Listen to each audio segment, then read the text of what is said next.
तू ही रे माझा मितवा या मालिकेच्या आजच्या भागात आपण पाहणार आहोत लावण्या अर्णवच्या आत्याला त्यांच्या लग्नाबद्दल सांगते।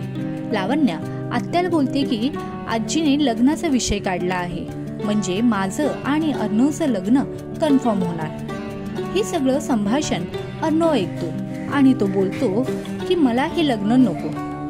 तेव्हा लावण्या आणि आत्या अर्णवचं बोलणं ऐकून चकित होतात। लावण्या काही बोलण्याच्या आधीच अर्णव तिथून निघून जातो। मग तुम्हाला काय वाटतं, येणाऱ्या भागात काय होईल? अर्णव त्याच्या घरच्यांसमोर लावण्याच्या आणि त्याच्या लग्नाचा विषय काढेल का? अर्णव या लग्नासाठी तयार होईल का? आम्हाला कमेंटमध्ये सांगा। तसेच तू ही रे माझा मितवा ही मालिका तुम्हाला आवडते का?